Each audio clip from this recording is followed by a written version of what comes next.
अगर हम cloud computing की बात करें तो अमेज़ॉन वेब सर्विसेज ये एक दुनिया का बेहतरीन क्लाउड सर्विस प्रोवाइडर है। और अमेज़ॉन वेब सर्विसेज में कुछ बहुत ही पॉपुलर क्लाउड सर्विसेज है, जैसे कि A W S E C two, A W S elastic beanstalk, S3। और अगर हम elastic beanstalk E C two की बात करें तो ये पॉपुलर कंप्यूट सर्विसेज है जो कि बहुत से लोग इस्तेमाल करते हैं और इससे अन्य अन्य तरह की एप्लीकेशंस भी डेवलप करते हैं। इसीलिए ग्रेट लर्निंग आप लोगों के लिए ये ए डब्ल्यू एस कंप्यूट सर्विसेज वाला सेशन लेकर आया है, जिसमें हम जो पॉपुलर कंप्यूट सर्विसेज है उनके बारे में चर्चा करेंगे। हम लोग आगे बढ़े इसके पहले मैं आप लोगों को बता दूं कि ग्रेट लर्निंग ने ग्रेट लर्निंग एकेडमी इनिशिएटिव शुरू किया है, जहाँ पे 80+ फ्री कोर्सेज है जिसको आप लोग रजिस्टर कर सकते हो। और इन कोर्सेज को कंप्लीट करने के बाद आप लोगों को सर्टिफिकेशन मिलेगा फ्री ऑफ कॉस्ट, जो आप आपके लिंक्डइन प्रोफाइल रेज्यूमे को ऐड कर सकते हो और वो आपके लिए बहुत वैल्यू होल्ड करेगा। तो चलिए आगे बढ़ते हैं और देखते हैं कि एजेंडा क्या है इस सेशन का। हम चर्चा करेंगे कि पॉपुलर कंप्यूट सर्विसेज क्या है जो AWS ऑफर करता है। उसकी टाइप्स देखेंगे, जैसे कि EC2 हो गया, लैम्डा हो गया, इलास्टिक बीन स्टॉक हो गया, और बाकी जो कंप्यूट सर्विसेज है उनके बारे में भी हम लोग चर्चा करेंगे। फिर हम आगे बढ़ेंगे और अमेजॉन EC2 या फिर AWS EC2 को डिटेल में समझेंगे कि उसके टाइप्स क्या होते हैं और उसके कैसे अलग अलग टाइप के क्लासिफिकेशन हम कर सकते हैं। फिर डेमो में देखेंगे हम लोग कि EC2 को कैसे इम्प्लीमेंट किया जाता है और वर्चुअल मशीन जिसे हम कहते हैं वो हम कैसे बनाते हैं। तो चलिए आगे बढ़ते हैं और इस वीडियो की शुरुआत करते हैं।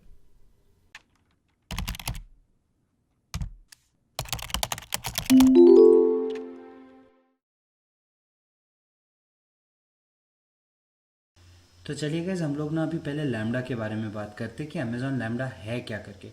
तो गाइज, जैसे आप डेफिनेशन को देख रहे हो, ये एक सर्वलेस कंप्यूट सर्विस है। मतलब आपको यहाँ पे सर्वर कॉन्फ़िगरेशन नहीं करना पड़ता है। इनफैक्ट आपको इंफ्रास्ट्रक्चर और प्लेटफॉर्म के बारे में मैं बात कर रहा था। प्लेटफॉर्म में आपको प्लेटफॉर्म दिया जाता है, बराबर है। तो जब आप एक सर्वलेस सर्विस की बात करते हो तो वो आपका जो यूज़र एक्सपीरियंस है एक अलग लेवल पे लेके जाता है। जैसे आप देख रहे हो नीचे लिखा है कि developers do not need to worry about the resources as in whether to launch them और टू मैनेज देम और मेंटेन देम। मतलब ये रिसोर्सेज जो है उनको आपको लॉन्च, मेंटेन या मॉनिटर नहीं करना पड़ता है, ये कोई और करता है। आपको क्या करना होता है, जस्ट आपका जो कोड है आपको वो लेना है, अमेजॉन लैम्डा में डालना है और वो चलता है। तो गाइज, मतलब जैसे कि मैंने आपको प्लेटफॉर्म का एग्जांपल दिया, प्लेटफॉर्म एज अ सर्विस, उसमें आपको प्लेटफॉर्म दिया जा रहा है जिस पे आप एप्लीकेशन बना सकते हो या अपना कोड चला सकते हो, है ना। यहाँ पे वो कंस्ट्रेंट भी नहीं है। आप आपका कोड डाल दो यहाँ पे, आपका लिटरली सारी चीज़ें कंट्रोल हो जाती है। जैसे कि आपका पैचिंग से लेके हर चीज़ पीछे मैनेज हो जाती है। इंफ्रास्ट्रक्चर तो कॉन्फ़िगर हो ही जाता है, बट जैसे कि पैचिंग हो गया, ये चीज़ें हो गई, वो सारी चीज़ें मॉनिटर की जाती है। और जैसे मैंने कहा कि ये बेटर यूज़र एक्सपीरियंस प्रोवाइड करता है आपको। आपको और एक एग्जांपल अगर दूं मैं, तो इमेजिन कर लीजिए कि आप कोई मैप चला रहे हो, बराबर है। तो आप जब मैप चलाते हो तो आपको उसमें सजेशंस आते हैं, बराबर है, कहाँ पे टर्न लेना है, क्या करना है। तो इसमें बेसिकली जब आप ऐसी एप्लीकेशन चलाते हो, राइट, या फिर इमेजिन कर लो कहीं पे आप अपनी फ़ोटो अपलोड करते हो, तो कुछ ऐप्स या कुछ सर्विसेज ऐसी होती है जिसमें आपके लिए, जैसे आप इमेज डालोगे तो आपकी थंबनेल बन जाएगी उसमें, या कोई इमेज मॉडिफाई हो जाएगी, है ना। तो बेसिकली कुछ चीज़ें जो हो रही है वो बैक एंड में प्रोसेस हो रही है। तो जब आप ऐसी एप्लीकेशन चलाते हो गाइस, तो उसके लिए ना आपको एक बहुत ही proactive back end management system चाहिए। तो बेसिकली आपका लैम्डा क्या करता है, उस टाइप का आपको सिस्टम प्रोवाइड करता है, अगर सिंपल वर्ड्स में बोलूँ तो। अब सर्वलेस क्या है, ये मैं कॉम्प्लिकेटेड टर्म्स में आपको समझाना नहीं चाह रहा। तो इसलिए ये एप्लीकेशन के या फिर ये एग्जाम्पल के रूप से आप इस एक्सप्लेनेशन को समझने की कोशिश कीजिए। तो बेसिकली लैम्डा क्या करेगा ना, वो आपको पीछे ये जो आपके ऐसे रिक्वेस्ट है, ऐसी फंक्शनिंग है, जैसे कि कुछ चीज़ें पैच करना, या फिर ये जो मैंने कहा कि आपकी जो इमेज आपने डाल दी तो तुरंत आपको उसके ऊपर सजेशंस देना, है ना, कोलैबोरेटिव फिल्टरिंग एंड ऑल जो कहते हैं हम लोग। तो ये सारी चीज़ें जो है ना, ये ऑटोमेट करने में आपको हेल्प करता है। अज्यूम कर लीजिए कि आपकी कोई सर्विस चल रही है ना, तो उसके ऊपर डेटा बहुत सारा मूव हो रहा है पैरेलली। तो ये क्या करता है कि AWS में एक क्लाउड वॉच करके एक सर्विस है, मैंने बताया था, बराबर है, जिसमें आप आपका डेटा जो है उसके लॉग्स और वो सब चीज़ें मेंटेन करता है। तो लैम्डा यूज़ करके वो सारे प्रोसेसेस एक तो ऑटोमेट भी हो जाते हैं और मेंटेन और मॉनिटर भी हो जाते हैं। आपको इसमें एक ही चीज़ करनी है, आपका कोड लेकर आना है, कोड डालना है, बस उसको चलाना है। ये पूरे बैक एंड प्रोसेसेस जो है आपका AWS लैम्डा अच्छी तरह और पूरी तरह हैंडल कर लेता है। तो आई होप कि आपको इन जनरल सरफेस लेवल पे एटलीस्ट लैम्डा समझ में आ गया होगा। अगर नहीं समझ आया तो नॉट वरी, थोड़ा बहुत मैं कोशिश करूँगा कि जब हम डेमो में जाए तो इसके ऊपर बात करें, ठीक है। अगर आप चाहते हो मैं अभी बात करूँ तो और एक एग्जांपल मैं आपको दे सकता हूँ। तो गाइज बेसिकली जब आप चैटबॉट्स बनाते हो AWS में, आप क्या करते हो, अज्यूम कर लीजिए कोई थर्ड पार्टी आप सॉफ्टवेयर यूज़ कर रहे हो या कोई और सॉफ्टवेयर यूज़ कर रहे हो। अज्यूम कर लीजिए कि आपका बॉट ना लैम्डा में इसमें बनना है, .NET में बनना है। तो चैट बॉट क्या होता है ना, एक ऐसा बॉट होता है जो आपके साथ कम्युनिकेट करेगा जब आप किसी एप्लीकेशन या वेबसाइट पे जाते हो। तो आप कहते हो कि आई नीड फ्लावर्स, तो आपको बताएगा कि ये हमारे कंपनी के पास फ्लावर्स के ऑप्शंस है। तो ये जो ई बॉट होता है उसको चैट बॉट कहते हैं, ठीक है। तो अज्यूम कर लीजिए कि आप .NET पे एक चैट बॉट बना रहे हो। तो लैम्डा क्या करता है ना, तो आप .NET में आपने एक बेसिकली एक चैट बॉट एप्लीकेशन बना ली आपकी जो थी। तो लैम्डा क्या करेगा, आपके लिए टेम्पलेट्स बनाएगा इधर AWS पे, अगर आप वो बॉट चला रहे हो तो .NET वाला। तो ये थर्ड पार्टी जो बॉट बन रहा है उसके लिए भी वो टेम्पलेट्स चलाता है इधर। तो वो क्या करेगा, सारी चीज़ें कॉन्फ़िगर कर देगा, एक क्लाउड पे फॉर्मेशन टेम्पलेट लॉन्च कर देगा आपके लिए, और उसमें सारे आपके रिक्वायरमेंट्स दे देगा कि ये इंस्टेंस है ना। ऐसे ये सारे इसमें जो कहते हैं आपकी मॉनिटरिंग और मेंटेनिंग सर्विसेज चलनी चाहिए, और जो कुछ भी आप कोड डालोगे वो भी सब वो इधर नीचे ये कर लेगा, कंट्रोल कर लेगा। तो ये आपका लैम्डा करता है, मतलब आपके एप्लीकेशन को पूरी तरह सर्वलेस बनाता है, सर्वर डिपेंडेंसी पूरी तरह हटा देता है वो, और आपको ये नीचे के कॉम्प्लिकेशंस कुछ नहीं देखने होते हैं, वो आपका लैम्डा देखता है। तो that is what AWS lambda is, एक नटशेल में अगर आपको देखना हो तो मैं आशा करता हूँ कि आपको लैम्डा थोड़ा बहुत समझ आ गया है। आगे बढ़ते बाकी कंप्यूट सर्विसेज देखते हैं जैसे मैंने कहा, और फिर हम लोग डेमो में जा पाएंगे आराम से। तो गाइज नेक्स्ट जो है हमारा वो है इलास्टिक लोड बैलेंसर। अब इलास्टिक लोड बैलेंसर जैसे मैं आपको, मतलब नाम आप सुन रहे हो तो उसको आपको थोड़ी बहुत आइडिया आ गई होगी कि इलास्टिक लोड बैलेंसर होता क्या है। तो बेसिकली जब मैं इलास्टिक लोड बैलेंसर कहता हूँ गाइज, तो वो क्या करता है ना, आपका जो लोड है, आपके इंस्टेंसेस पे जो लोड आ रहा है, आपके कंप्यूट सर्विसेज पे जो लोड आ रहा है, उनको वो डिस्ट्रीब्यूट करता है। अब क्या कॉजेस हो सकते हैं, ये आपके सो कॉल्ड आपके जो इंस्टेंसेस है, जो आपकी एप्लीकेशन है, उसके ऊपर लोड कैसे आ सकता है ना। तो कुछ एग्जांपल्स मैंने नोट डाउन किए, जैसे कि sudden spike in application traffic, बराबर है। ऐसा हो सकता है कि आपका एक इंस्टेंस है जिसके ऊपर कोई एप्लीकेशन चला रहा है और उस पर बहुत सारी ट्रैफिक आ गई, है ना। तो वो किसी एक सर्वर पे चल रहा होगा, तो उसके ऊपर बहुत सारा लोड आ गया, अब वो लोड हैंडल करने की कैपेसिटी में नहीं है। तो ये एक सिचुएशन है जिसमें आपको लोड बैलेंसर लगेगी। दूसरा है आपका एप्लीकेशन क्रैश हो जाता है किसी अननोन रीज़न की वजह से, या फिर आपका इंस्टेंस ही है जो आपका कंप्यूट सर्विस है वही क्रैश हो जाता है। तो गाइस ऐसे सिचुएशन में आपके लोड बैलेंसर्स आपको काम में आता है। मुझे समझाने दीजिए कि लोड बैलेंसर एग्जैक्टली करता क्या है। तो जैसे मैंने कहा कि आपकी ट्रैफिक बढ़ सकती है, बराबर है। तो अज्यूम कर लीजिए कि एक नोड है, नोड ए, जहाँ पे आपका एक इंस्टेंस है जिसके ऊपर आपकी एप्लीकेशन होस्टेड है, जो एक सर्वर पे बेस्ड है ऑब्वियसली, है ना। अगर कोई भी इंस्टेंस होगा तो सर्वर के ऊपर ही बेस्ड होगा, किसी डेटा सेंटर के ऊपर। तो उसके ऊपर ट्रैफिक आए जा रही है कंटिन्यूस। अब इतनी ट्रैफिक आ गई कि वो हैंडल नहीं कर पा रहा है, बराबर है। तो इस सिचुएशन में या तो वो क्रैश करेगा, है ना, या फंक्शन करना बंद कर देगा। तो अब अज्यूम कर लीजिए कि आपके पास और भी सर्वर्स है जिसके ऊपर और भी सिमिलर इंस्टेंसेस है। तो अगर इसके ऊपर ट्रैफिक बहुत ज़्यादा होती है और मैं ट्रैफिक को उधर डिस्ट्रीब्यूट कर रहा हूँ, तो इसे कहते हैं लोड बैलेंसिंग। इनकेस अगर कोई इंस्टेंस क्रैश भी हो जाता है, अगर मेरे पास कोई बैकअप है डिजास्टर रिकवरी के लिए, तो वहाँ पे मैं मेरा लोड डिस्ट्रीब्यूट कर सकता हूँ। और सेम केस है जब इंस्टेंस क्रैश होता है तो गाइज जैसे मैंने कहा कि इसमें कुछ नहीं, हम लोग लोड डिस्ट्रीब्यूट करते हैं।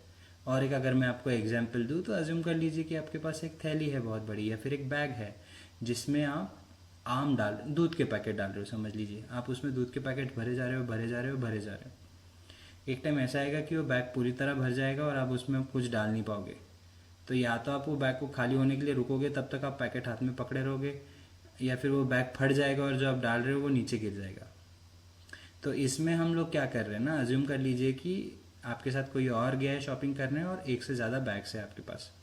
तो आपने पहले 10 बैग डाला, आपने देखा कि यार अब बैठ नहीं रहा है इस बैग में, 10 दूध के पैकेट नहीं बैठ रहे, 10 मिल्क पैकेट्स नहीं बैठ रहे, मैं ये मिल्क का पैकेट लेता हूँ और मैं अब इसको इधर मूव करता हूँ दूसरे वाले बैग में।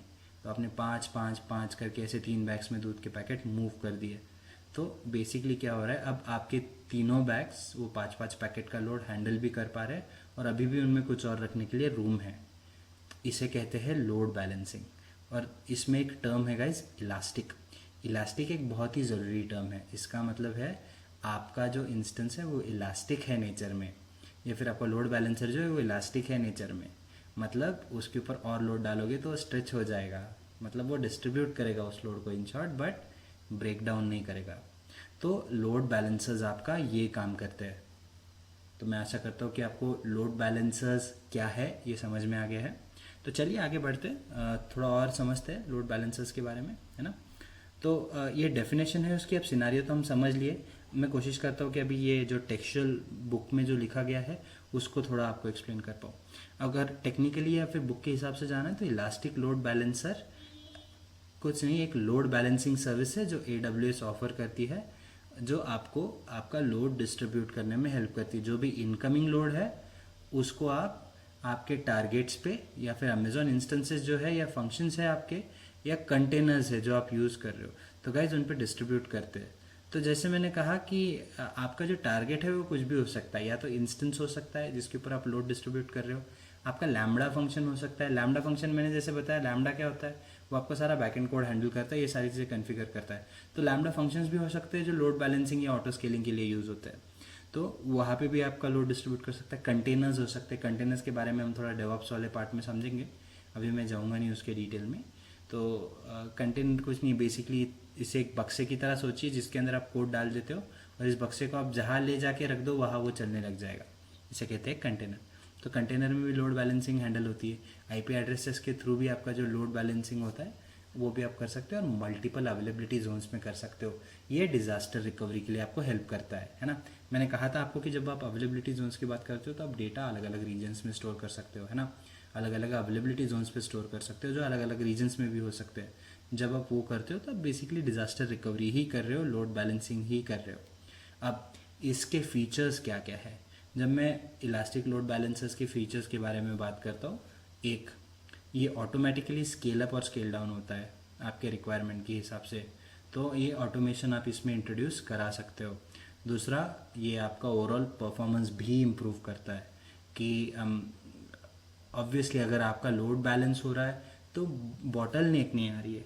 आपको अब मैं एक एग्जांपल दूँ अगर परफॉर्मेंस इंप्रूवमेंट का, तो बहुत सिंपल है। अज्यूम कर लीजिए कि मैं कोई एक वेबसाइट एक्सेस करने की कोशिश कर रहा हूँ और आप भी कर रहे हो। अपना स्ट्रीमिंग एग्जाम्पल ही ले लेते हैं हम लोग। अगर नेटफ्लिक्स की बात करें तो आप भी कोई एक शो देखने की कोशिश कर रहे हो और मैं भी, तो हम दोनों को लेटेंसी अगर नहीं है बिल्कुल उसमें, मतलब वो एप्लीकेशन हम दोनों को सीमलेस परफॉर्मेंस दे रही है, वो लोड बैलेंसिंग की वजह से भी होता है। अगर ज़्यादा लोड आ रहा है तो उसको तुरंत डिस्ट्रीब्यूट कर दो, कहीं पे भी लेटेंसी नहीं रहेगी, एज सिंपल एज दैट।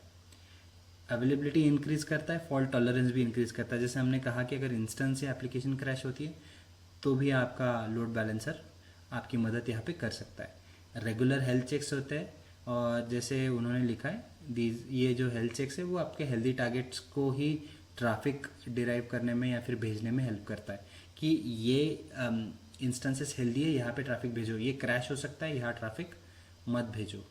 तो इसकी वजह से वो ऑटोमेटिकली स्मार्ट भी हो जाता है। तो मैं आशा करता हूँ कि आपको अभी इलास्टिक लोड बैलेंसर्स समझ में आ गए हैं गाइस। तो चलिए आगे बढ़ते हैं और ज़रा दूसरे सर्विस के बारे में भी बात करते हैं। तो पहले इसके टाइप्स देख लेते हैं, ये पार्ट में एक्सप्लेन करना रह गया अभी, तो ये भी एक करना था, तो जल्दी से समझ लेते हैं हम लोग। लोड बैलेंसर्स की अगर आप बात करें तो आपका क्लासिक है, नेटवर्क है, एप्लीकेशन है। तो गाइज इसके ज़्यादा डिटेल में नहीं जाते, इसे शॉर्ट में समझते हैं। तो गाइज क्लासिक लोड बैलेंसर क्या करता है ना, आपकी जो ट्रैफिक है वो आपकी इंस्टेंसेस के ऊपर डिस्ट्रीब्यूट कर देता है। जो भी आपकी EC2 इंस्टेंसेस है, अगर मल्टीपल है तो उनके ऊपर डिस्ट्रीब्यूट कर देगा। अब इसमें ट्रैफिक जो डिस्ट्रीब्यूट की जाती है वो भी दो तरीके से की जाती है गाइज। एक तो होती है आपकी इंटरनेट के ऊपर, अगर आपका इंस्टेंस मतलब आपकी जो ट्रैफिक है वो प्राइवेट मोड के थ्रू नहीं जा रही है, इंटरनेट के ऊपर जा रही है, तो इंटरनेट के थ्रू वो मतलब जो जो आपके इंस्टेंसेस कनेक्टेड है वहाँ पे वो ट्रैफिक को डिस्ट्रीब्यूट करता है। अगर आप internal classic load balancer use कर रहे हो तो इसमें प्राइवेट IPs यूज़ होती है। इसका मतलब है कि जो आपका ट्रैफिक डिस्ट्रीब्यूट होता है वो over the private network he distribute होता है, मोर सिक्योर रहता है। फिर आता है आपका नेटवर्क लोड बैलेंसर और एप्लीकेशन लोड बैलेंसर। तो गाइज नेटवर्क लोड बैलेंसर जैसे मैंने बताया ये बेसिकली क्या करता है ना, मतलब ये दोनों लोड बैलेंसर्स है, एप्लीकेशन और नेटवर्क। इसमें ना लिसनर्स होते हैं जो यूज़र्स या फिर एंड पॉइंटर्स को कनेक्ट करते हैं, तो वहाँ से जो ट्रैफिक आ रहा है उसको लिसन करते हैं लोग, और ये लोग ट्रैफिक को डिस्ट्रीब्यूट करते हैं। फ़र्क ये है कि ये जो डिस्ट्रीब्यूशन होता है, मतलब एप्लीकेशन वाला जो होता है वो एप्लीकेशन लेयर में होता है, ट्रांसपोर्ट लेयर में होता है। नेटवर्क वाला जो है वो ट्रांसपोर्ट लेयर में होता है। तो ऐसा मतलब ये लोड को उस लेयर्स में डिस्ट्रीब्यूट करते हैं। तो बेसिकली जब आप इन लोड बैलेंसेस की बात करो तो इनकी अपनी अपनी कुछ खासियत है। हम लोग एक्चुअली इसके बहुत डिटेल में जा सकते हैं, बट फिर ये सेशन बहुत ज़्यादा लंबा हो जाएगा। ये ऑलरेडी काफ़ी लंबा होने वाला है। तो किसी और दिन मैं डेफिनेटली एक सिर्फ लोड बैलेंसेस पे एक अलग से वीडियो करूँगा, जिसमें पूरा इसका आर्किटेक्चर समझाऊंगा, पूरी एप्लीकेशंस आपको समझाऊंगा, और ईच इंडिविजुअल का आपको मैं डेमो भी दिखाऊंगा कि लोड बैलेंसर कैसे चलता है, नेटवर्किंग कैसे चलता है, और एप्लीकेशन लोड बैलेंसर कैसे चलता है। बट वो किसी और सेशन के लिए है गाइज। तो अभी के लिए चलो आगे बढ़ते हैं और हम लोग अगली सर्विस देखते हैं कौन सी है। अमेजॉन ऑटो स्केलिंग गाइज, ये थोड़ा एक ट्रिकी सर्विस है। इसके ऊपर आई एम श्योर आपको बहुत क्वेश्चंस आएंगे। मैं शॉर्ट में अभी ये सर्विस समझा दूंगा आपको, बट अगर कोई क्वेश्चंस रहते तो आप कमेंट सेक्शन में या चैट सेक्शन में वो क्वेश्चन डाल दीजिए, और हमारी टीम या मैं इसको तुरंत रिप्लाई करने की कोशिश करूँगा अगर कोई क्वेश्चंस आपको होते तो। बट मैं इसको पूरी तरह समझाने की अभी पहले कोशिश करता हूँ। तो गाइज चलो समझते हैं कि ऑटो स्केलिंग होता क्या है। पहले डेफिनेशन देख लेते हैं हम लोग शॉर्ट में, ठीक है। तो इनका कहना है कि ये क्या इंश्योर करता है कि आपके EC2 इंस्टेंसेस हमेशा अवेलेबल रहे, कोई भी लोड है उसको हैंडल करने के लिए जब आप एप्लीकेशन या तो लॉन्च करते हो या टर्मिनेट करते हो, और ये EC2 इंस्टेंस जो है वो ऑटोमेटिकली कन्फिगर हो जाते हैं ऊपर या नीचे। अब इसको और थोड़ा एक्सप्लेन करता होगा इसमें। तो ये तो डेफिनेशन थी, बट अगर अमेजोन में मतलब ऑटो स्केलिंग की बात करूँ तो जैसे इन्होंने कहा कि EC2 ऑटो स्केलिंग, तो ये ऑटो स्केलिंग मोस्टली जो होती है आपकी EC2 इंस्टेंसेस के साथ कंसर्न्ड होती है। तो बेसिकली यह होता क्या है ना गाइज, अज्यूम कर लीजिए कि आपके पास एक एप्लीकेशन है। ये एग्जांपल मैंने आपको क्लाउड कंप्यूटिंग समझा रहा था तब दिया था। उसके ऊपर कुछ ट्रैफिक आप एक्सपीरियंस करते हो, है ना। तो ऐसे हो सकता है कि आज मतलब ये एक एग्जांपल है, इसे बहुत सीरियसली ना ले, सिर्फ अज्यूम करें। आपका जो नेटफ्लिक्स का जो स्ट्रीमिंग कर रहे हो आप, अज्यूम कर लीजिए कि वो एक छोटे से सर्वर पे बेस्ड है, ठीक है। अब वो सर्वर पे ऐसा हो रहा है कि कैपेसिटी है 1000 लोगों की जो देख सकते हैं। आज मंडे है, सब लोग ऑफिस गए हैं, कोई स्ट्रीम नहीं कर रहा है। रात को वापस आते हैं कुछ गिने चुने लोग, 1000 में से मे भी कुछ 150-200 लोग उसको स्ट्रीम कर रहे हैं। तो ये ट्रैफिक अच्छे से हैंडल हो रहा है ना। बट यहाँ प्रॉब्लम एक ये है कि सिर्फ 150 ही लोग कर रहे हैं, तो मे भी ऐसा हो रहा है कि मेरी रिसोर्सेज बहुत वेस्ट हो रही है। तो इस केस में मैं एक्चुअली आगे जाके क्या कर सकता हूँ, इसको ऑटो डाउन स्केल कर सकता हूँ। मतलब मेरा EC2 इंस्टेंस स्मार्ट हो जाता है, उसे समझ आता है कि ट्रैफिक ज़्यादा है, वो कम है, और यूसेज की कैपेसिटी ज़्यादा बना रखी है। तो इस सिचुएशन में मुझे डाउन स्केल करना है, छोटे तर का मुझे EC2 इंस्टेंस यूज़ करना है, ताकि मैं जैसे डाउन स्केल करूँ मेरी कॉस्टिंग कम हो जाए। तो ये प्रोसेस ऑटोमेटिक है, तो आपका इंस्टेंस अपने आप डाउन स्केल हो जाता है। अज्यूम कर लीजिए कि आज संडे है और आज अचानक आज कोई ऑफिस नहीं गया है और 1500 लोग एकदम से देखने लग गए। तो इस केस में मेरा नॉर्मल इंस्टेंस तो मेरा काम नहीं कर रहा है, मे भी मुझे बड़ा इंस्टेंस चाहिए होगा, मुझे स्केल अप करना पड़ेगा। तो ऑटो स्केलिंग क्या करती है, ये चीज़ ऑटोमेटिकली समझती भी है और इम्प्लीमेंट भी करती है। तो ये हो गई ऑटो स्केलिंग। अब इसके क्या क्या फ़ायदे, क्या क्या नुकसान है। ये आपको बेटर फॉल्ट टॉलरेंस भी देता है, बेटर कॉस्ट मैनेजमेंट भी देता है, और ये हाईली अवेलेबल भी है। मतलब अब फॉल्ट टॉलरेंस कैसे देगा, अब ये स्केल अप स्केल डाउन तो कर ही जाता है, बराबर है। तो ये ऑटोमेटिकली ये प्रोसेस करता है, तो जहाँ जहाँ इंस्टेंस की ज़रूरत है ये हमेशा स्पॉन कर देगा। तो अगर कोई मतलब ब्रेक डाउन भी होता है तो हैंडल कर लेगा। अवेलेबिलिटी भी उसी में कवर हो गई। और बेटर कॉस्ट मैनेजमेंट एक बहुत ही इंपॉर्टेंट फीचर है जो यहाँ कवर होता है। जैसे मैंने कहा कि वो समझ में आ गया उसको, आपके सिस्टम को, कि इतनी रिसोर्सेस मंडे को नहीं लगने वाली, तो क्या करें, हम स्केल डाउन कर लेते हैं, है ना। तो ये हो गया आपका ऑटो स्केलिंग का प्रोसेस, और यहाँ पे आपकी हो गई कॉस्ट मैनेजमेंट भी। मैं स्केल डाउन कर रहा हूँ तो मैं सस्ता वाला इंस्टेंस यूज़ कर रहा हूँ, सस्ते वाले रिसोर्सेस कम रिसोर्सेस यूज़ कर रहा हूँ, तो मेरा ओवरऑल कॉस्ट जो है गाइस वो भी कट डाउन होता है यहाँ पे। तो आई गेस आपको ऑटो स्केलिंग क्या है ये सरफेस लेवल पे समझ में आ गया गाइस। अब हम लोग बात करेंगे हमारे एक बहुत ही इंपॉर्टेंट कंप्यूटर सर्विस के बारे में, जैसे कि जिसका नाम है अमेजॉन EC2। ये सबसे बेसिक लेवल की सर्विस है, बट ये इजीली सबसे ज़्यादा पॉपुलर सर्विस है गाइस। EC2 अगर मैं गलत नहीं हूँ तो समवेयर अराउंड 2004 के आसपास इसका ईजाद हुआ था, या फिर ये तब इस्तेमाल करना, या फिर ये इसका इन्वेंशन हुआ था, अगर मैं सिंपल इंग्लिश टर्म में कहूँ तो। माफ़ कीजिए, मुझे ये थोड़े टेक्निकल या इंग्लिश जार्गन्स आ जाते हैं बीच बीच में। मैं इंग्लिश में भी काफ़ी सेशन लेता हूँ तो फ्लो में वो हो जाता है। तो इसका जो इन्वेंशन है ये आई थिंक 2004 के आसपास हुआ था। एग्जैक्ट ईयर मुझे याद नहीं, मैं पढ़ते रहता हूँ तो कुछ चीज़ें याद रहती, कुछ मैं भूल जाता हूँ। तो बेसिकली ये वन ऑफ दो सर्विसेज है कि जो बहुत पहले AWS ने लॉन्च किया था। AWS 2002 में शुरू हुआ था और बहुत ही माइन्यूट चीज़ें देता था। 2004 के आसपास ये डेवलप हुआ था और तब से AWS कंप्यूटिंग सर्विसेज ने कुछ एक अलग ही रुख मोड़ लिया, क्योंकि ये एक बहुत ही पॉपुलर और बहुत ही वाइडली यूज सर्विस है। आपको अगर एग्जांपल दूंगा इस तो आई थिंक लिंक्डइन है वो कंपनी जो almost, LinkedIn I don't remember, शायद लिंक्डइन है जो कुछ आसपास 19 मिलियन डॉलर्स हर महीने सिर्फ EC2 इंस्टेंसेस पे खर्च करता है। नेटफ्लिक्स या लिंक्डइन है, किसी एक में से एक है, आप चेक कर लीजिए, ऑनलाइन आपको इन्फॉर्मेशन मिल जाएगी। तो आप समझ सकते हो कि कितना पैसा यूज़ होता है और कितनी इसकी पॉपुलैरिटी। ये तो एक दो एग्जांपल्स दिए मैंने, ऐसे वर्ल्ड वाइड कितने बिजनेसेस है जो EC2 पे चलते हैं।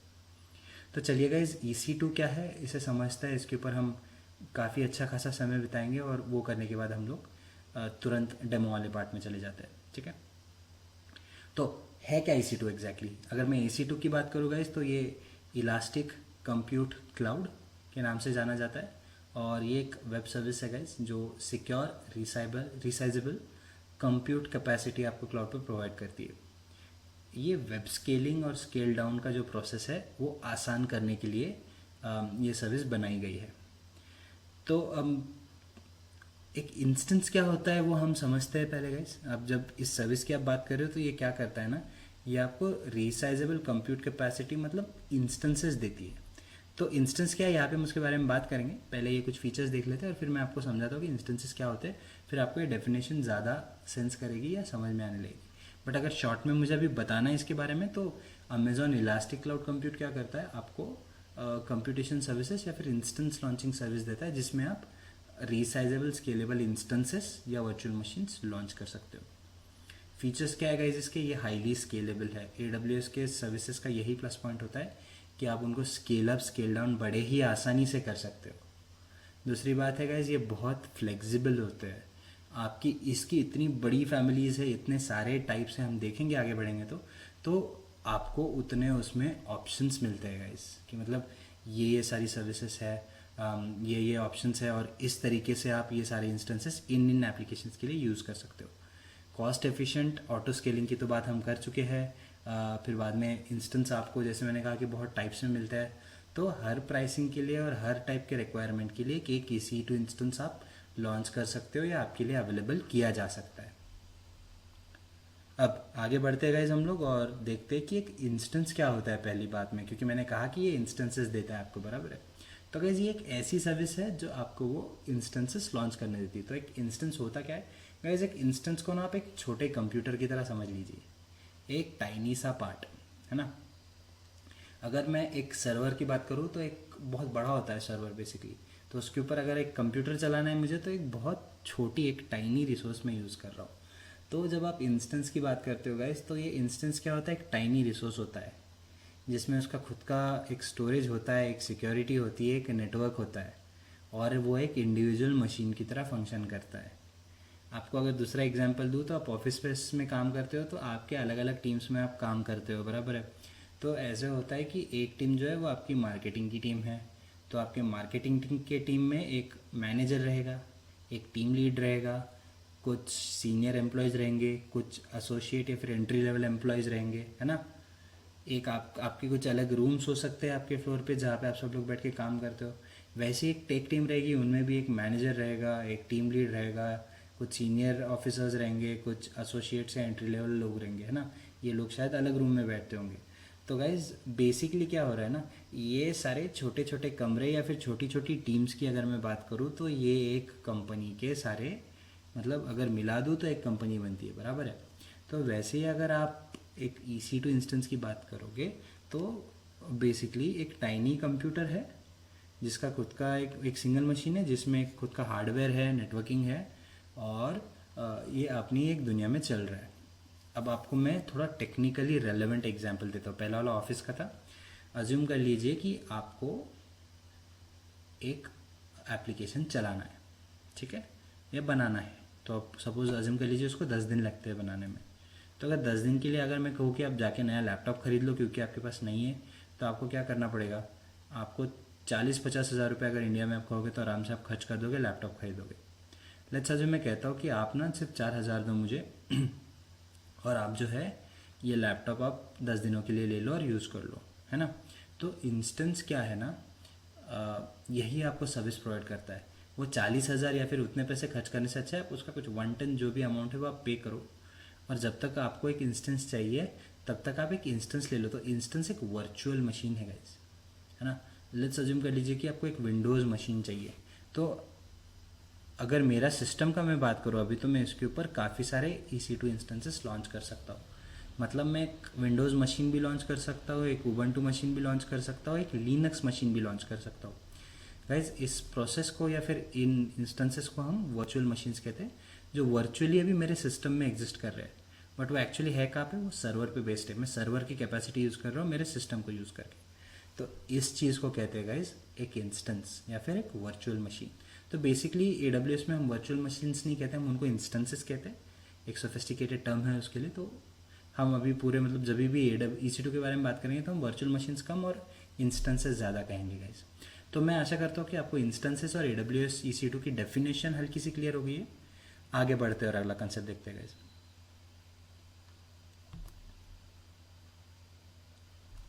तो जब आप EC2 इंस्टेंसेस की बात करते हैं तो उसमें काफ़ी सारे टाइप्स होते हैं। एक हो गया आपका जनरल पर्पस इंस्टेंस, ठीक है। तो जनरल पर्पस इंस्टेंस की अगर मैं बात करूँ तो ये वो इंस्टेंसेस होते हैं जो आपको ऑप्टिमल प्राइस में हाई परफॉर्मेंस देते हैं। इनकी फैमिली है normally T2 micro, T3 and all, ये सारे जो T सीरीज़ वाले इंस्टेंसेस है ये सारे आपके जनरल पर्पस इंस्टेंसेस में आते हैं। तो जैसे मैंने कहा कि ये आपको तगड़ा परफॉर्मेंस देंगे कम प्राइस के इसमें। तो ये बेसिकली बर्स्टिबल इंस्टेंसेस भी होते हैं। बर्स्टिबल क्या है वो आगे हम बात करेंगे, एक अलग टाइप की फैमिली भी होती है, अलग क्लासिफिकेशन भी होता है, उसमें हम बर्स्टिबल इंस्टेंस के बारे में बात करेंगे। तो ये आपको ऑप्टिमम परफॉर्मेंस भी देते हैं और अगर वर्स्ट केस में ज़रूरत पड़े तो आपको एनहांस्ड या इम्प्रूव परफॉर्मेंस भी देते हैं। फिर दूसरा हो गया आपका कंप्यूट इंस्टेंसेस। तो गाइस जब आप कंप्यूट इंस्टेंसेस की बात करते हैं तो जहाँ पे आपको हाई कंप्यूटेशन की ज़रूरत है वहाँ पे आप यूज़ करेंगे कंप्यूट इंस्टेंसेस, ठीक है। और फिर आते हैं आपके मेमोरी इंस्टेंसेस। अब जहाँ पे आपको हाई रैम की ज़रूरत है या फिर आपको ज़्यादा मेमोरी की ज़रूरत है गाइज, जहाँ पे हैवी मेमोरी एप्लीकेशंस अगर रन करनी होती है तो वहाँ पे आप यूज़ करोगे आपके मेमोरी इंस्टेंसेस। आपके GPU इंस्टेंसेस गाइज आपको अगर मतलब डिज़ाइनिंग, 3D मॉडलिंग ये सारी चीज़ें यूज़ करनी है तो आपको ग्राफिकल प्रोसेसिंग यूनिट्स लगेगी, बराबर है। तो आपका GPU आपको वो चीज़ें प्रोवाइड करता है। फिर हो गया आपके स्टोरेज इंस्टेंसेस। तो गाइज ये वो इंस्टेंसेस है जहाँ पे आपको ज़्यादा स्टोरेज कैपेसिटी चाहिए। तो एक कॉमन एग्जांपल देना हो तो आपको बिग डेटा एप्लीकेशंस जो है उनको आपको कंप्यूटेशन भी ज़्यादा लग सकता है और स्टोरेज भी ज़्यादा लग सकता है, बराबर है। तो वहाँ पे बेसिकली ऐसे टाइप के इंस्टेंसेस यूज़ होंगे। तो गाइज ये क्लासिफिकेशन हो गया आपका बेसिक जनरल फैमिलीज़ के बेसिस पे। तो एक हो गया आपका जनरल पर्पस, एक हो गया आपका कंप्यूट इंस्टेंसेस, एक हो गया आपका मेमोरी इंस्टेंस, GPU इंस्टेंसेस और स्टोरेज इंस्टेंसेस। तो गाइज अभी हम क्लासिफिकेशन देखेंगे प्राइसिंग मॉडल के बेसिस पे। जैसे मैंने कहा था कि AWS जो है वो आपको EC2 इन पर्टिकुलर आपको काफ़ी कॉस्ट बेनिफिट्स या फिर कॉस्ट ऑप्टिमाइजेशंस भी देता है। तो जब आप इन कॉस्ट ऑप्टिमाइजेशंस की बात करें तो EC2 क्या करता है आपके लिए बहुत से प्राइसिंग मॉडल्स ऑफर करता है। मुझे कोरा पे भी काफ़ी क्वेश्चंस आते हैं कि ऑन डिमांड इंस्टेंस क्या होता है, स्पॉट इंस्टेंस क्या होता है। तो इन सारी चीज़ों के बारे में हम लोग अभी थोड़ा थोड़ा बात करते हैं गाइस। तो जब आप एक ऑन डिमांड इंस्टेंस की बात करते हो, ये ऑन डिमांड इंस्टेंस जो है गाइस इसको आप जो है ना आपका इसकी तरह अज्यूम कर लीजिए। एक अब मैं थोड़ा घरों वाले एग्जांपल दूंगा यहाँ पे। बैंगलोर में ना PGs एक बहुत कॉमन चीज़ है। तो बेसिकली जब आप एक ऑन डिमांड इंस्टेंस की बात करते हो ना, तो ऑन डिमांड इंस्टेंस वो होता है जो आप डिमांड करते हो और एक छोटे ड्यूरेशन के लिए आप ले लेते हो। जैसे कि आपका पेइंग गेस्ट हो गया, यहाँ पे बैंगलोर में बहुत कॉमन है वो चीज़ें। तो बेसिकली आप 1 महीने के लिए चेक इन कर लोगे और आप चाहो तो 1 महीने का नोटिस देके तुरंत उसको खाली कर सकते हो, ठीक है।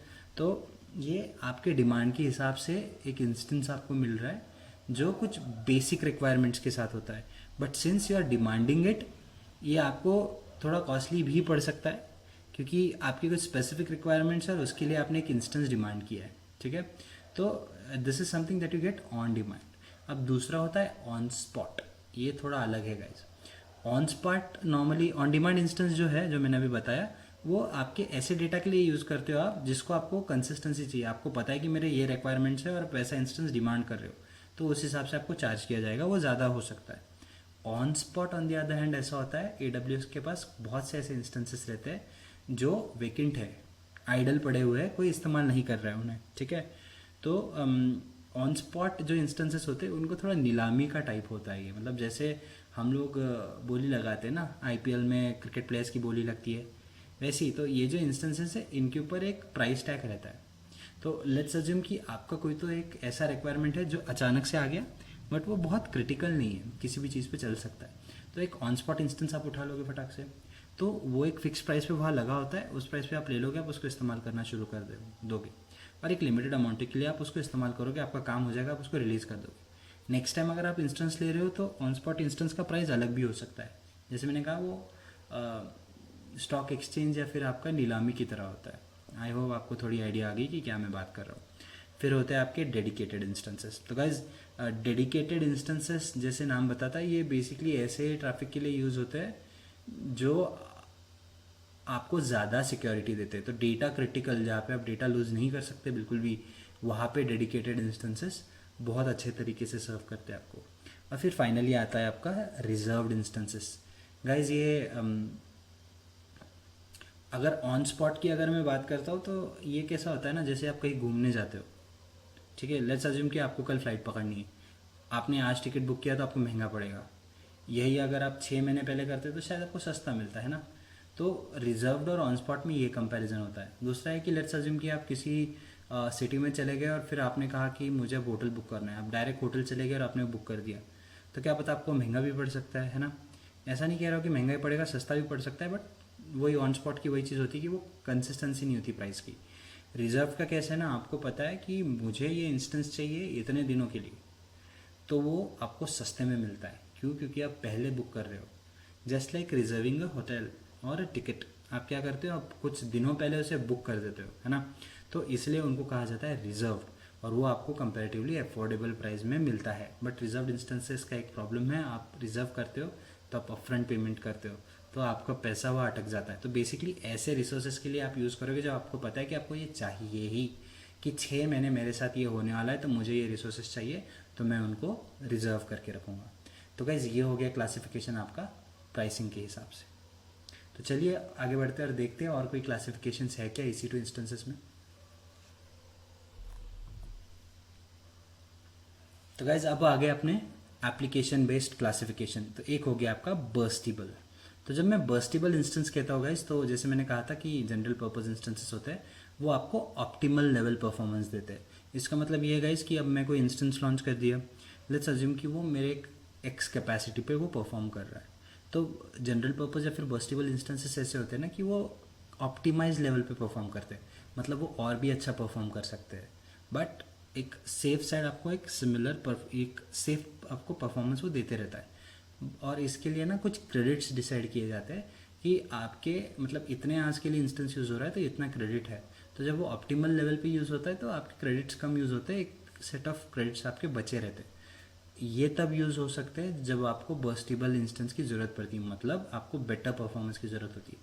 तो आपका इंस्टेंस जो है, लेट्स अज्यूम कि अभी 50% ऑप्टिमल लेवल पे चल रहा है, बट आपको ज़्यादा ज़रूरत है, तो बर्स्ट आउट करेगा और 100 लेवल परफॉर्मेंस पे हो या फिर 100 लेवल कैपेसिटी पे हो चलने लगेगा। तो इससे हम कहेंगे बर्स्टिबल इंस्टेंस, ठीक है। अब दूसरा आ गया आपका EBS ऑप्टिमाइज्ड इंस्टेंस। अब EBS ऑप्टिमाइज्ड इंस्टेंस वो होता है जो आपको EBS ऑप्टिमाइज्ड परफॉर्मेंस देता है। तो यहाँ पे क्या होता है ना गाइस कि ये वो इंस्टेंसेस है जहाँ पे आपको कंसिस्टेंसी चाहिए होती है। आपका ईमेलिंग ले लीजिए, आप ईमेल करते हो, बराबर है, तो यहाँ पे आप बहुत सारे ईमेल भेजेंगे, तो ऑप्टिमल परफॉर्मेंस भी चाहिए, बहुत सारा मतलब कंसिस्टेंसी भी चाहिए वो ईमेल डिलीवर होने में। तो यहाँ पे हाई इनपुट हाई आउटपुट आपको बेसिकली चाहिए होता है, बट एक ऑप्टिमल प्राइस पे, तो वो आपको EBS ऑप्टिमाइज इंस्टेंसेस देते हैं। डेडिकेटेड के बारे में हम बात कर चुके हैं, सिक्योर एप्लीकेशंस चलानी है तो आप यहाँ पे चलाओगे। और फिर फाइनली आपका आता है क्लस्टर एप्लीकेशन। तो गाइस जब आप क्लस्टर एप्लीकेशन की बात करते हैं तो क्लस्टर एप्लीकेशन में क्या होता है, बेसिकली आपकी जो एप्लीकेशंस है उसको मल्टीपल फंक्शनैलिटीज़ पे काम करना पड़ सकता है। आपका फ्रंट एंड हो गया, बैक एंड हो गया, तो ये अलग अलग एरियाज़ में आ गए, बराबर है। तो जब आप कोई रिक्वायरमेंट को क्लस्टर में क्लासीफाई करते हो तो उसे हम कहते हैं क्लस्टर्ड नेटवर्क।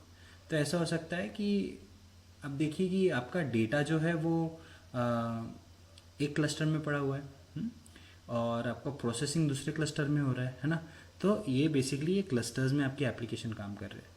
तो आपको ऐसे क्लस्टर स्पेसिफिक इंस्टेंसेस भी प्रोवाइड किए जाते हैं जिसके कस्टमाइज्ड परफॉर्मेंस एबिलिटीज़ होती है।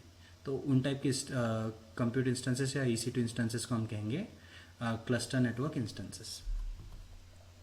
तो गाइज ये था हमारा EC2 का एक ओवरव्यू।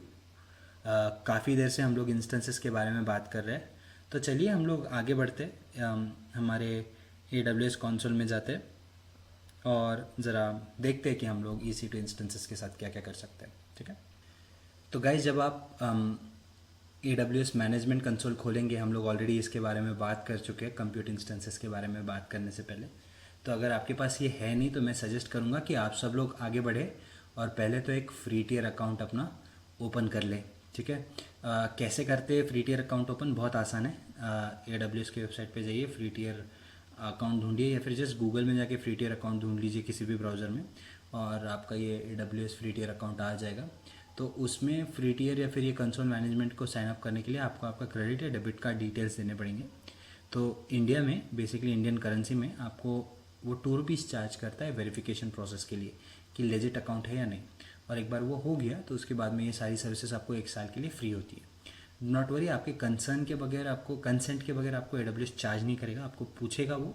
अगर आप कोई सर्विस एक्सीड भी कर जाते हैं उसकी लिमिटेशन, तो वो आपको नोटिफिकेशन देगा कि आपका लिमिटेशन एक्सीड हो गया है। स्पेशली अगर आप डेबिट कार्ड डालोगे फिर तो देगा ही देगा, और अगर आप पेमेंट नहीं करते हो तो शायद आपका अकाउंट बंद हो जाए, बट आपको चार्ज नहीं किया जाएगा।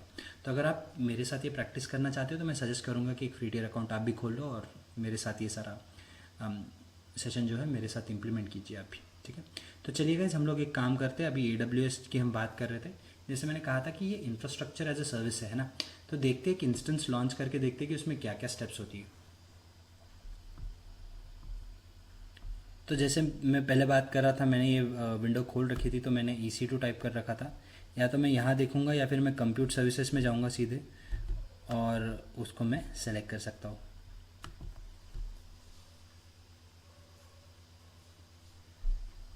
इंटरनेट आज थोड़ा स्लो चल रहा है गाइस, तो बेयर विद मी, बट हो जाएगा। Welcome to the new EC2 console. तो ये बार बार अपडेट होता है गाइस, ये जो इंटरफेस है, तो आपको हर बार अलग नज़र आएगा। पहले कुछ इंस्टेंसेस मैंने लॉन्च किए थे तो वो देखिए उसके की पेयर्स यहाँ पे ऑलरेडी है। की पेयर क्या होता है हम लोग बात करेंगे। तो गाइज हम एक इंस्टेंस लॉन्च करके देखते हैं। तो रनिंग इंस्टेंसेस तो 0 दिखा रहा था ये। लेट अस से कि हम लोग एक इंस्टेंस लॉन्च करेंगे। तो गाइज जब आप एक इंस्टेंस लॉन्च करते हो तो वो आपको बहुत सारे AMIs दिखाता है, अमेजॉन मशीन इमेज।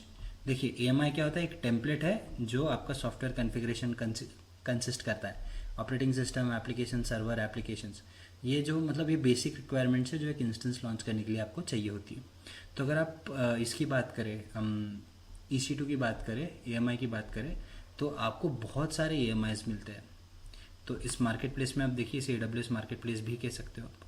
तो बेसिकली इसमें जो है आपको ये सारे AMIs हैं, मतलब टेम्पलेट्स है।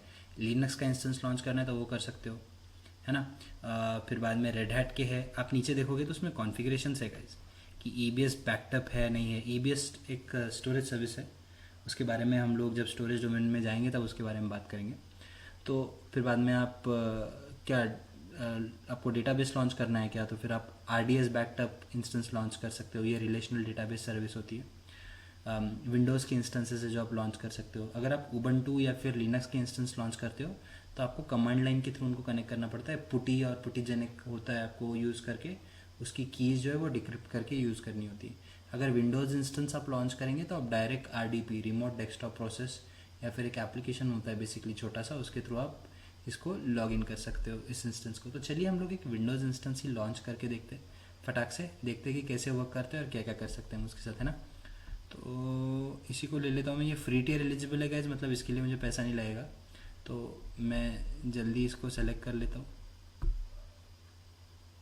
तो गाइस जैसे मैं इसको सेलेक्ट करता हूँ आप देखेंगे कि इसको लॉन्च करने का एक प्रोसीजर सामने आ गया है ना। तो चलिए इसको लॉन्च करते हैं। तो इसमें देखिए मेरे को बता रहा है कि ये जनरल पर्पज़ इंस्टेंस है गाइस। इसकी डिटेल आप क्लिक करोगे तो आपको आ जाएगा balance of compute memory and network. एक बेसिक इंस्टेंस है, फ्री टियर एलिजिबल है, सबसे चीप इंस्टेंस होता है ये। क्या क्या आपको देता है ये, 1 vCPU और 1 GB मेमोरी। तो गाइज़ ये जो इंस्टेंस है ये काफ़ी सस्ता होता है अगर आप देखोगे ना प्राइसिंग, मतलब ये तो फ्री टियर है।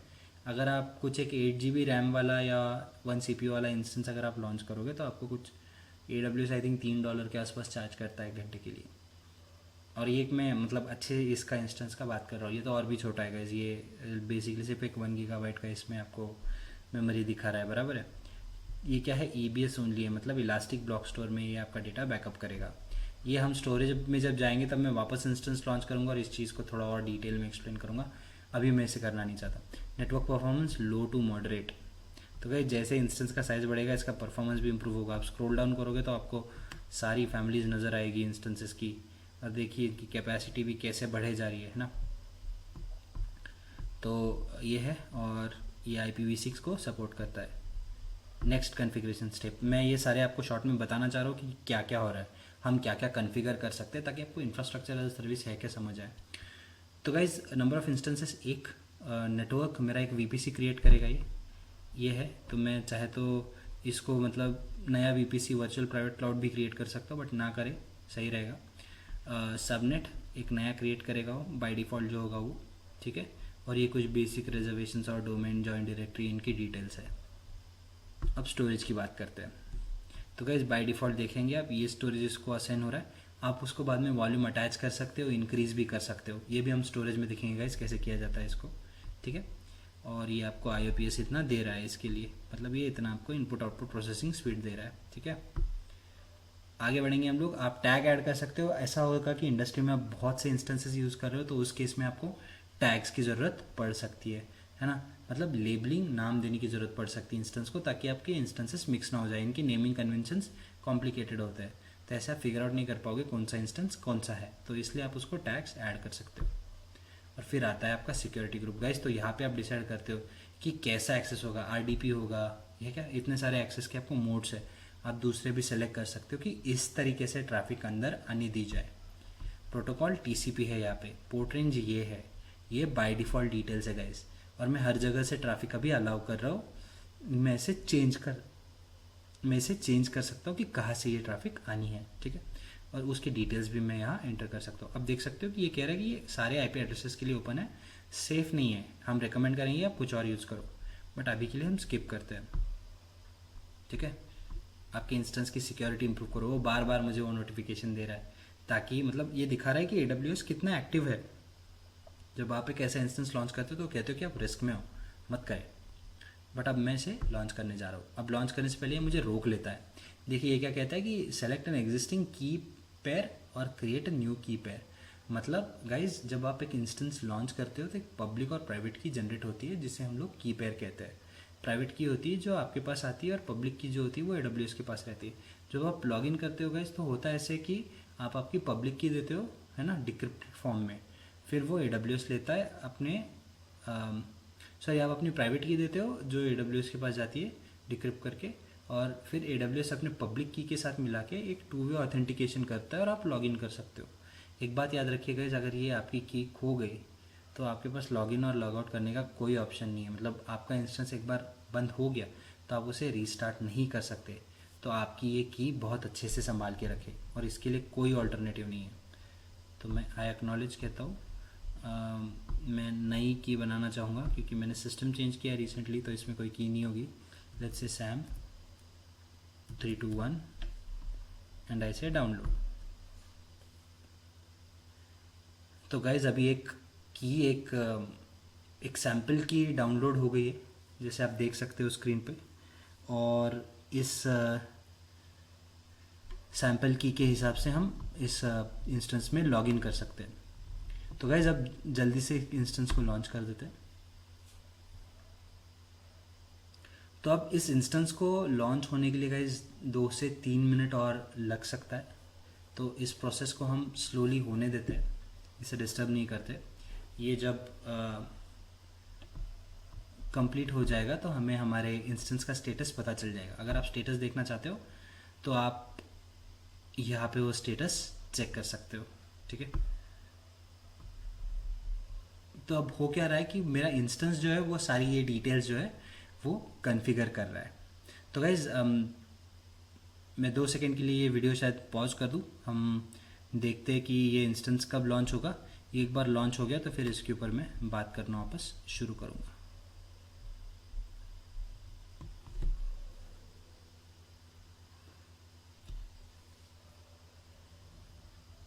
तो गैस जब तक ये लॉन्च हो ही रहा है तो चलिए हम लोग कुछ और बात कर ही लेते हैं। लेट्स सी की और क्या हो रहा है। तो गैस आप देखेंगे यहाँ पे कि ये इंस्टेंस रनिंग स्टेट में आ गया है ना।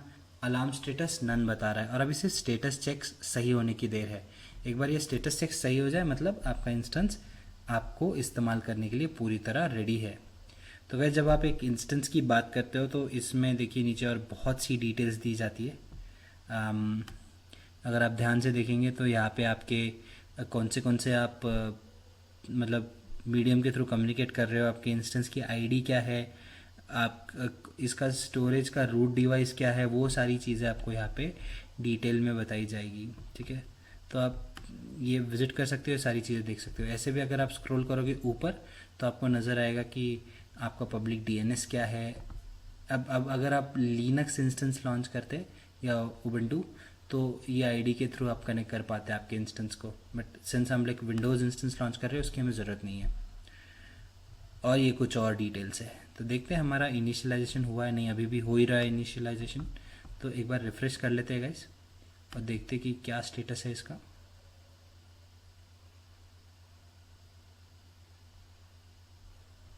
ओके तो अभी भी कुछ सिक्योरिटी चेक्स है जो हो रही है पैरेलली, और ये होती रहती है गाइस, इसको थोड़ा टाइम लगता है, ये धीरे धीरे होती है।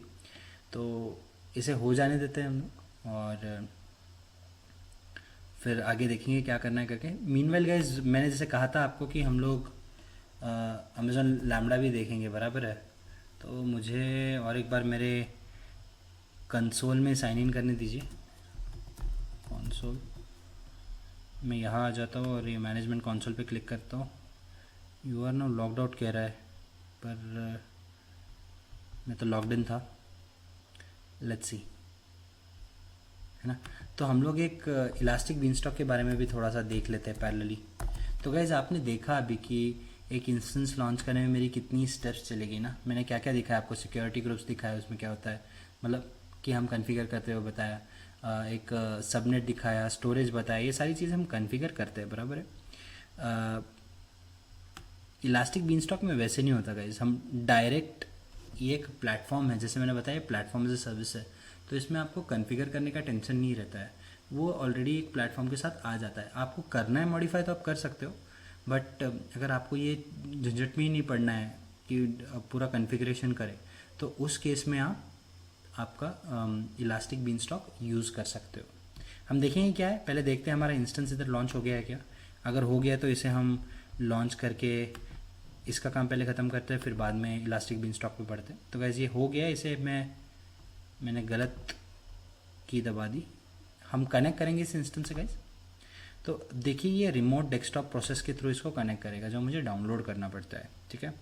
अब इसमें क्या क्या होता है, अब पहले तो मुझे ये जो रिमोट डेस्कटॉप ये है आरडीपी जो है वो बेसिकली करता क्या है ना गाइस, ये रिमोट डेस्कटॉप फाइल जो है वो एक छोटी एप्लीकेशन की तरह, एक इंटीग्रेटर की तरह समझ लीजिए, जिसके थ्रू मैं मेरे इंस्टेंस को कनेक्ट कर रहा हूँ, लॉन्च कर रहा हूँ, ठीक है।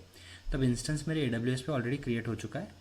इसको लॉन्च करने के लिए मुझे एक की ज़रूरत पड़ेगी, तो उसके लिए मुझे गेट पासवर्ड पे क्लिक करना पड़ेगा। तो वो कहेगा कि आप पहले आपका की पेयर चूज़ करो।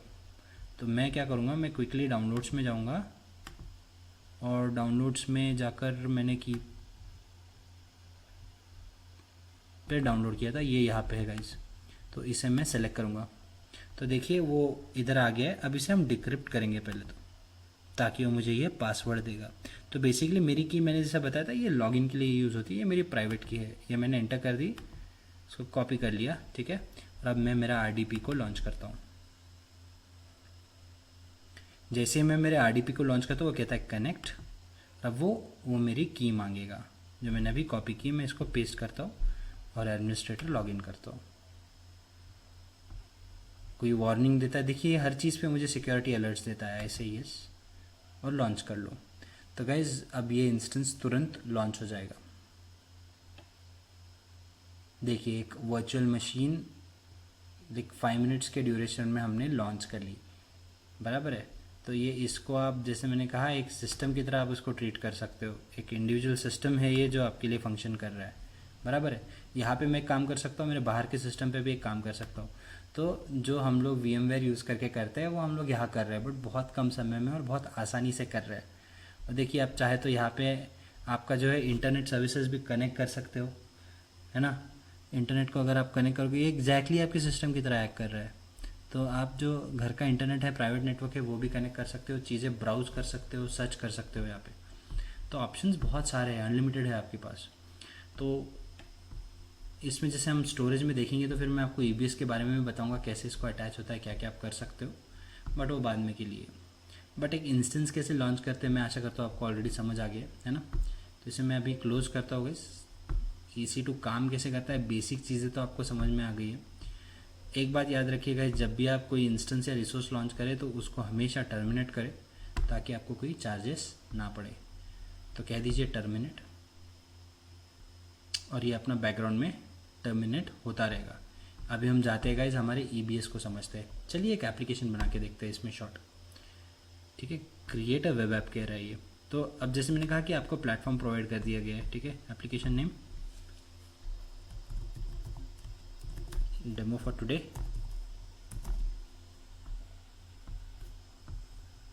मैं बहुत दिनों बाद इलास्टिक बीनस्टॉक यूज़ कर रहा हूँ, तो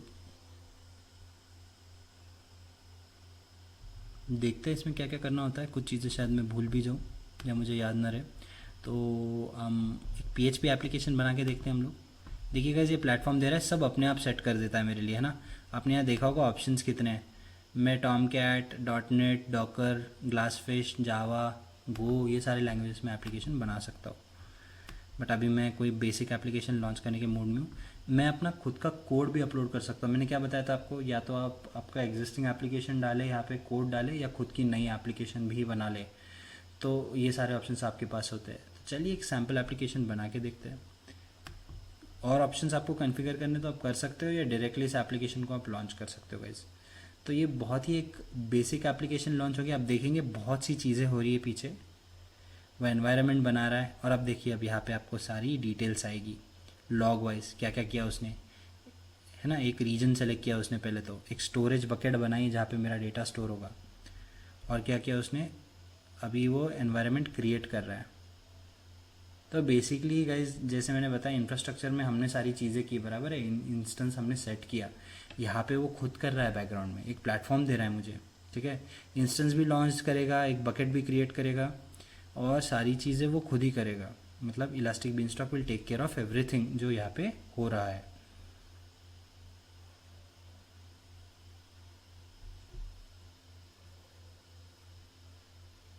इसको थोड़ा समय लगता है गाइस, क्योंकि अब ये सेटअप कर रहा है तो उन चीज़ों में टाइम लगता है। पैरेलली आप देखिए यहाँ पे, और आपको बहुत से एनवायरनमेंट्स, एप्लीकेशंस, अगर आप इन चीज़ों में जाओगे तो आपके सारे ऑप्शंस आपको नज़र आएंगे कि आप क्या क्या कर सकते हो। अभी एनवायरनमेंट बन रहा है उसका, और फिर भी आप देखोगे तो गाइज हमने कुछ एक 17 को ही शुरू किया है, सॉरी एक 16 को। आप देख सकते हैं ये रात का समय है, मैं काफ़ी लेट आज जग के ये सेशन रिकॉर्ड कर रहा हूँ आप लोगों के लिए। तो 1 या 2 मिनट के ड्यूरेशन में ये सेशन नॉर्मली क्रिएट हो जाता है गाइज। तो होने देते हैं उसे, एक बार ये लॉन्च हो जाएगा तो फिर हम लोग देखते हैं कि इसके साथ हम और क्या क्या कर सकते हैं।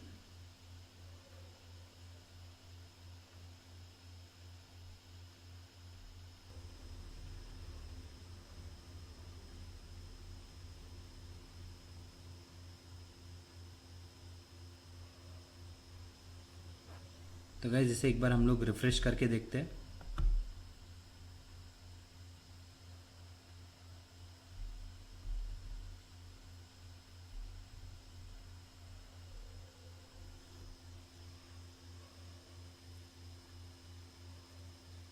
तो अब गाइस अगर आप देख सकते हो स्क्रीन पे, तो एक एनवायरनमेंट क्रिएट करना शुरू किया उसने इलास्टिक बीन स्टॉक ने क्या किया, एक बकेट क्रिएट की जहाँ पे डेटा स्टोर करेगा। उसके बाद में उसने एनवायरनमेंट हेल्थ चेक की, ठीक है।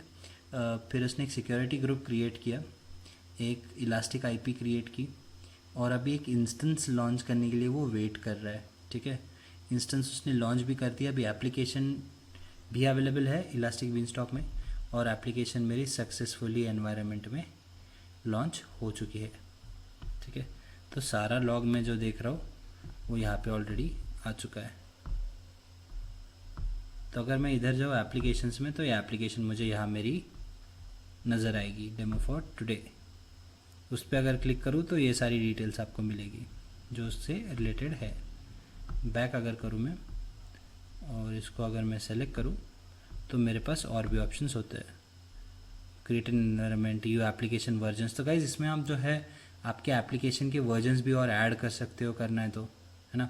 एनवायरनमेंट आप उसका पूरी तरह ये कर सकते हो, जैसे कि अगर मैं एनवायरनमेंट्स पे जाऊँ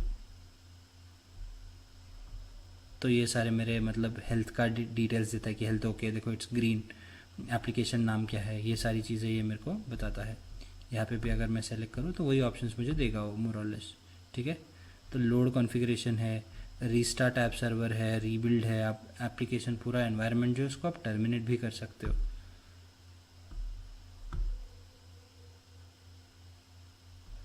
देखिए तो एनवायरनमेंट में हो तो मेरी एप्लीकेशन नज़र आती है। अगर मैं कहूँगा अपलोड एंड डिप्लॉय,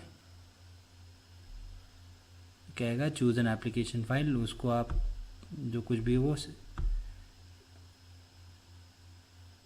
नहीं, तो इसके लिए दिक्कत ये होती है गाइस कि आपको बैक जाना पड़ेगा पहले, इसको कैंसिल करूँ मैं एक्चुअली ये कोशिश कर रहा हूँ देखने की कि इसमें टेम्पलेट एप्लीकेशन में कैसे लॉन्च कर सकता हूँ।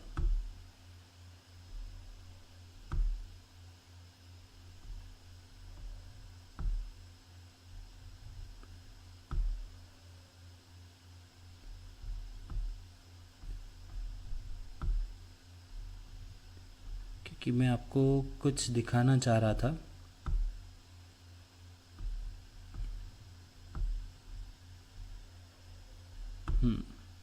इस यूआरएल पे अगर क्लिक करूँगा मैं तो वो मेरी एप्लीकेशन को वो ओपन करेगा, जैसे कि आप यहाँ पे देख रहे हो, ठीक है।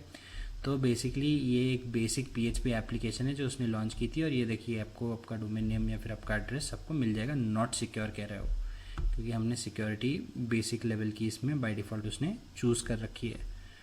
ऊपर से गाइस अगर आप इधर आओगे एनवायरनमेंट्स में या एप्लीकेशंस में, तो आपको और चीज़ें भी एक्सप्लोर आप कर सकते हो।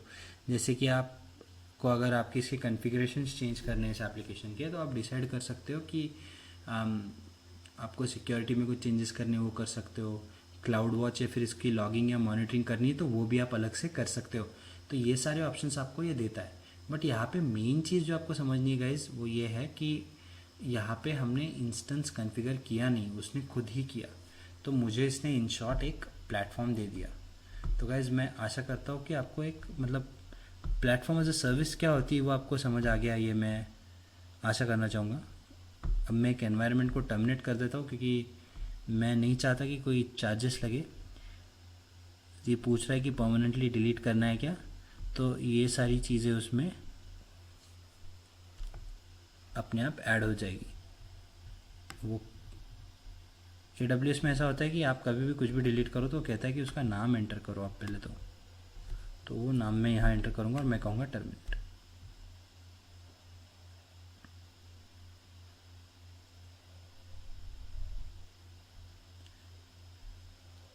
तो अब ये धीरे धीरे गाइज ये टर्मिनेट हो जाएगी। तो मैं आशा करता हूँ कि आपको ये समझ आ गया है और EC2 या फिर कंप्यूटेशन सर्विसेज हमने देख लिए। इसी के साथ दोस्तों हमारा ये वीडियो समाप्त होता है। आज हम लोगों ने देखा कि AWS की कंप्यूट सर्विसेज कौन सी है, वो क्या होती है। हम लोगों ने AWS EC2 के बारे में डिटेल में चर्चा की, देखिए उसके टाइप्स क्या है, और फिर डेमो में उसी चीज़ को इम्प्लीमेंट कर लिया। हम लोग इस सेशन की समाप्ति करें उसके पहले मैं आप लोगों को बता दूं कि ग्रेट लर्निंग ने ग्रेट लर्निंग एकेडमी इनिशिएटिव शुरू किया है, जिसमें 80+ फ्री कोर्सेज है जिसको आप लोग रजिस्टर कर सकते हो, और ये कोर्सेज कंप्लीट होने पे आपको सर्टिफिकेशन मिलेगा जो आपके लिए बहुत वैल्यू होल्ड करेगा। Thank you.